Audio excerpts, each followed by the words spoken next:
Welcome to ఆర్ఫై TV news. Alluri Sitaramaraju జిల్లాలోని ప్రసిద్ధ కటిక జలపాతం చేరుకునే రోడ్డు పరిస్థితి తీవ్ర ఆందోళన కలిగిస్తుంది. 5 సంవత్సరాల క్రితం అరకులోయ నుండి సుంకరమెట్ట మీదుగా కటిక జలపాతం వరకు 7 కిలోమీటర్ల రోడ్డు వేసినప్పటికీ ప్రస్తుతం అది పూర్తిగా దెబ్బతింది. ముందుగా పర్యాటకుల సౌలభ్యం కోసం ములియగూడ జంక్షన్ నుండి వెళ్లే మార్గం కంటే 10 కిలోమీటర్ల దూరం తగ్గించడమే లక్ష్యంగా ఈ రోడ్డు నిర్మించారు. దీంతో అరకు నుండి కటిక జలపాతం దూరం 14 మీటర్లు తగ్గింది. కానీ నిర్మాణ సమయంలో నాసిరకమైన పనులు జరగడంతో ఇప్పుడు రోడ్డంతా గుంతలతో నిండిపోయి వాహనాలు వెళ్లలేని స్థితి ఏర్పడింది. ఈ 7 కిలోమీటర్ల రోడ్డులో 6 కిలోమీటర్ల వరకే తారు వేశారు.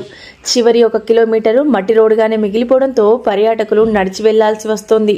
వాహనాలతో వెళ్లేవారు కూడా అనేక ఇబ్బందులు ఎదుర్కొంటున్నారు.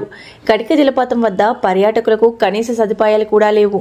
పైభాగానికి వెళ్లేందుకు మెట్లు సరిగ్గా లేవు. డ్రెస్సింగ్ రూమ్లు, వాష్రూమ్లు లేకపోవడంతో మహిళా పర్యాటకులు బహిరంగంగా బట్టలు మార్చుకోవాల్సిన పరిస్థితి ఏర్పడుతోంది. డార్మిటరీలు లేకపోవడంతో రాత్రి బస చేసే సౌకర్యం లేదు. క్రింద భాగంలో మాత్రం స్థానిక గిరిజనులు ఏర్పాటు చేసిన చిన్న చిన్న తినుబండారాల దుకాణాలే ఉన్నాయి. ప్రతి ఏడాది పర్యాటక సీజన్లో వేలాది మంది దేశం నలుమూలల నుండి తరలివచ్చే కటిక జలపాతం ఇప్పుడు దేశవ్యాప్తంగా పేరు తెచ్చుకుంటోంది.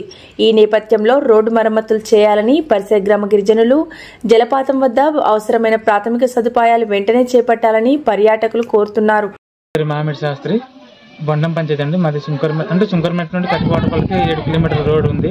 రోడ్డు సరిగ్గా సదుపాయం లేక 5 సంవత్సరాలు అవుతుంది. రోడ్డు వేసి నాణ్యతమైన రోడ్డు వేయలేక చాలా ఇబ్బందిగా ఉందండి. మొత్తం కాలువలు గుంతలు అయిపోయిందండి. ఇంచుమించు చాలా వెళ్ళాలంటే వెహికల్స్ వెళ్ళాలంటే గాత్రలతో రోడ్డు డెలివరీ ఎక్కి హాస్పిటల్ తీసుకెళ్లాలన్నా చాలా ఇబ్బందిగా అవుతుందండి. రోడ్డు కొద్దిగా అధికారులు స్పందించి దాన్ని చర్యలు తీసుకుంటారని మనం చేసుకుంటాం. రాదండి కురుబంద గ్రామము. గత సంవత్సరము పడిపోయిన స్కూల్ ఉంది. 5 సంవత్సరాలు అవుతుంది. స్కూల్ లేకుండా పిల్లలు ఇబ్బంది పడుతున్నారు వర్షానికి.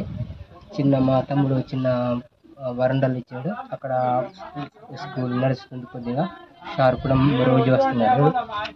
అలాగే బయట స్కూల్ పంపించడానికి 5 కిలోమీటర్లు లాంగ్ ఉంది. గురించి చేర్చిన ప్లేసు మా మాయ గారు పట్ట లేదు. అక్కడ చిన్న పాక కడుతున్నాము.